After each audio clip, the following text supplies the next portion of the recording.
araw ng Miyerkules.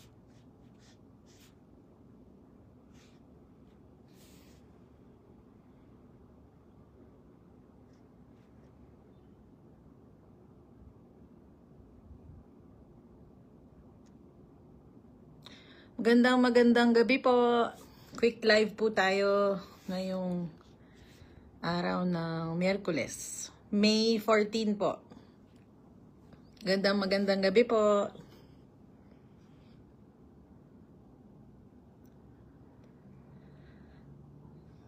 Magandang gabi po sa lahat ng mga pumapasok at sumasama, nanonood po dito sa live natin. Kakakain ko lang po ng dinner, ng hapunan po para ngayong araw. Gusto ko syempre po una sa lahat, pasalamatan po kayong lahat dahil po sa inyong pagmamahal, tiwala at suporta ay ipinanalo nyo po ulit ang inyong lingkod bilang konsehan ninyo sa Distrito 4 po. Sa distrito po natin ng Sampaloc, if I'm not mistaken, 64,266 po kayong lahat na bumoto at nagtiwala para po kay Attorney Lady Quintos. Tama po ba? Tama po. Sa Certificate of Canvass of Votes po natin, nakakuha po tayo ng 64,266. Maraming salamat po sa lahat na patuloy na nagtitiwala at sumusuporta po sa inyong lingkod bilang konsehal ninyo. Second term na po tayo, so mas sisipagan po natin at mas papalawigin po natin ang mga serbisyo po natin na patuloy na ginagawa po sa distrito natin. Siyempre, gusto ko rin pong kunin yung pagkakataong ito para pasalamatan po ang mga from day 1 hanggang sa matapos po hanggang nung Lunes po, nung araw ng halalan, nung election po, election day, nung May 12. Lahat po ng sumama, day 1 of campaign period, syempre una sa lahat po yung pamilya ko po, yung asawa ko, yung anak ko po na si Arlo, asawa ko na si Attorney Jeff, ang mga magulang ko po, si Attorney Wardy at Konsehala Jo, at lahat po ng pamilya po, pinasasalamatan ko po syempre unang-una yung family ko for always being there and supporting me from day 1 hanggang sa ngayon po. Papasok na po tayo sa ikalawang termino po natin bilang konsehal ninyo. Pangalawa po, palagi-lagi ang itaas po. Lagi po nakagabay po si Lord sa ginagawa po natin. At syempre po, kayong lahat na mga batang Sampaloc na sumisigaw, nagwawala sa kada motorcade, house to house po natin, mga pagbaba po natin, ugnayan, small caucus, big caucus, lahat po, pedicade, lahat po ng ginawa natin for the 45 days, nakakatuwa pong balik-balikan dahil sobrang memorable po lahat ng pinakita ninyong suporta, yung walang sawang pagsuporta po sa inyong lingkod. Siyempre, gusto ko rin pasalamatan yung office staff po ni Konsehal Attorney Lady Quintos, yung staff po natin. Alam nyo po yan kung sino po kayo.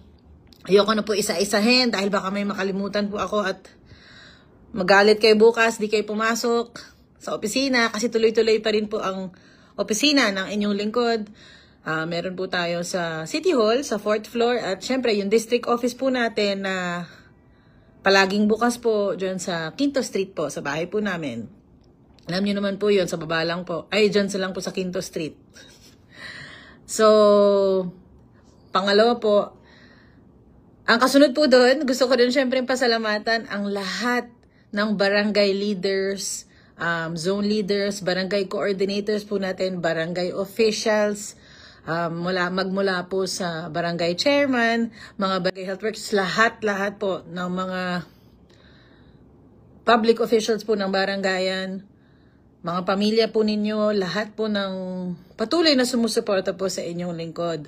Maraming salamat po. Ito po yung first live natin.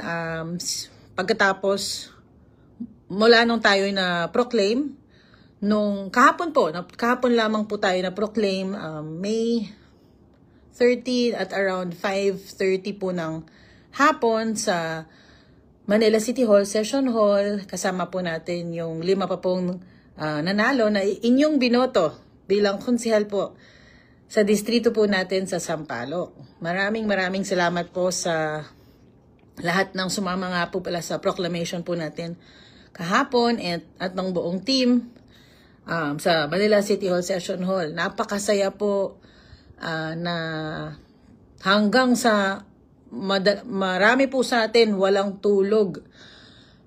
Simula nung pagkatapos ng halalan, 'di ba, natapos po yung election day or yung nagsara yung election hours natin 7 p.m.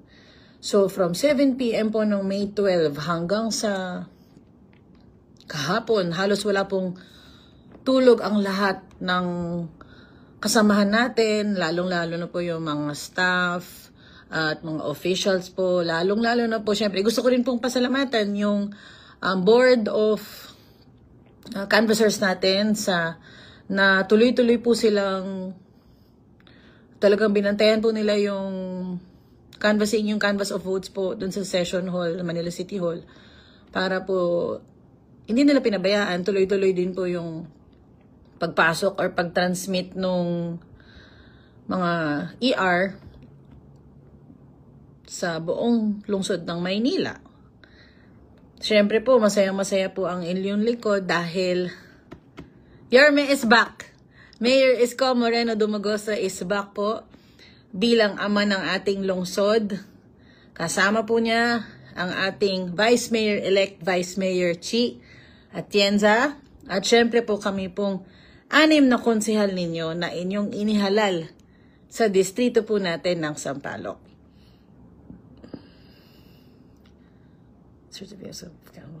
Proclaim mo niyo.